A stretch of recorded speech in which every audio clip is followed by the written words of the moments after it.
Hello friends, இன்னைக்கு அணில் கம்பு சேமியா அதை எப்படி செய்யறதுன்னு பார்க்கலாம். வாங்க வீடியோக்குள்ள போகலாம். நான் இதில் அணில் கம்பு சேமியா எடுத்துருக்கேன். பாருங்கள், இதுதான் கம்பு சேமியா. இதுக்கு நல்லா 1 லிட்டர் மாதிரி தண்ணியை எடுத்துக்கலாம். இதில் போட்டுட்டு சும்மா அப்படியே 1 நிமிஷம் ஊற வச்சு எடுத்துடலாம். இல்லைன்னா இது ரொம்ப நேரம் ஊறுனா கட்டி ஆயிரும். அப்படியே இருக்கட்டும். இதுக்குள்ளார வெங்காயமெல்லாம் கட் பண்ணிக்கலாம். 1 நிமிஷம் ஊறிடுச்சு. ஊறின பின்னாடி இதை அப்படியே வடிகட்டி எடுத்துடலாம்.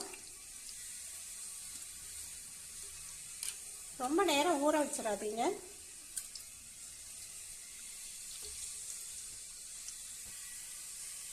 வடிகட்டின சேமியாவை எடுத்து ஒரு இட்லி தட்டில் வச்சிடலாம். இட்லி பாத்திரத்தில் தண்ணியை ஊற்றி வச்சுட்டு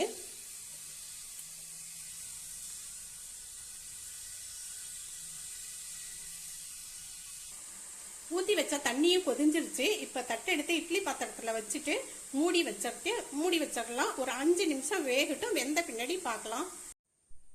தட்டில் போட்ட சேமியாவை இப்படி நல்லா பொழன்னு நல்லா இப்படி உதுத்து எடுத்து வச்சிடலாம். கொஞ்சம் ஆறட்டும். ஆறிடுச்சு. கடாயை எடுத்து அடுப்பில் வச்சு நான் ஒரு 2.5 ஸ்பூன் எண்ணெய் சேர்த்துருக்கேன். தேவையான எண்ணெயை நீங்கள் ஊற்றிக்கோங்க. எண்ணெயும் சூடாகிடுச்சு. இதில் கடுகு, உளுந்து, கடலைப்பருப்பு சேர்த்துடலாம். பொரியட்டும்.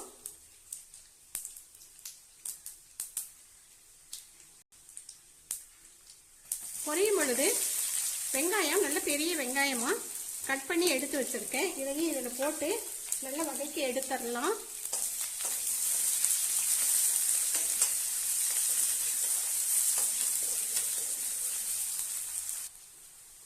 வெங்காயம் வதங்கிட்டு இருக்கும் பொழுதே நான் 2 பச்சை மிளகாயை கீரி எடுத்து வச்சிருக்கேன். அதோட கருவேப்பிலை ஒரு கொத்து சேர்க்கிறேன். இதையும் போட்டு நல்லா வதக்கி எடுத்துடலாம். உங்கள் காரத்துக்கு தகுந்த மாதிரி நீங்கள் இன்னொரு மிளகாய் கூட சேர்த்து போட்டுக்கலாம்.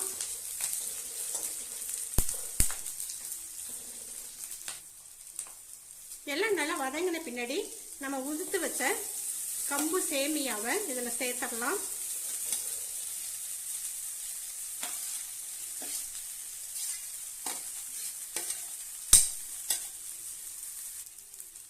இதுக்கு தேவையான சால்ட்டு இதில் சேர்த்துட்டு நல்லா கிளறி விட்டு எடுத்துடலாம்.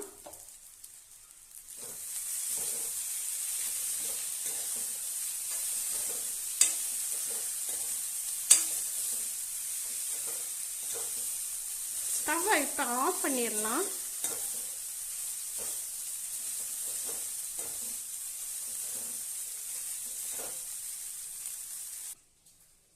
சுவையான கம்பு சேமியா ரெடி ஆயிடுச்சு. நல்ல ஒரு வாசம், கமகமாக வாசமே நமக்கு சாப்பிடணும் போல இருக்கு. நல்ல ஹெல்த்தியான சுவையான கம்பு சேமியா ரெடி ஆயிடுச்சு. ரொம்பவே நல்ல டேஸ்டாக இருக்கும். இது சின்னவங்கலேருந்து பெரியவங்க வர இப்படி செஞ்சு கொடுத்தா எல்லாருமே விரும்பி சாப்பிடுவாங்க. இந்த வீடியோ பிடிச்சிருந்துச்சுன்னா நான் இதுக்கு சாம்பார் செஞ்சு எடுத்து வச்சிருக்கேன். நாட்டு சர்க்கரையும் நான் இது எடுத்து வச்சிருக்கேன். நீங்கள் இதை வெறுமனே அப்படியேவும் சாப்பிடலாம். சாம்பார் ஊற்றி சாப்பிடலாம், நாட்டு சர்க்கரை போட்டு சாப்பிடலாம். அது நம்மளோட பிரியத்தை பொறுத்து. பாருங்க, எவ்வளோ நல்ல டேஸ்டாக இருக்கும். கொஞ்சம் சாப்பிட்டும் பார்க்கலாம். நம்ம போட்ட உப்பு கரெக்டாக இருக்குது, காரமும் கரெக்டாக இருக்குது, சுவையும் ரொம்ப அபாரமாக இருக்குது. நீங்கள் இதை செஞ்சு எல்லாத்துக்கும் கொடுங்க, சாப்பிடுங்க, சந்தோஷமாக இருங்க. இந்த வீடியோ பிடிச்சிருந்துச்சுன்னா லைக் பண்ணுங்கள், ஷேர் பண்ணுங்கள், சப்ஸ்கிரைப் பண்ணுங்கள். பக்கத்துலேயே இருக்கிற பெல்லையும் ஆளுங்கிற ஆப்ஷனையும் டச் பண்ணுங்கள். நன்றி.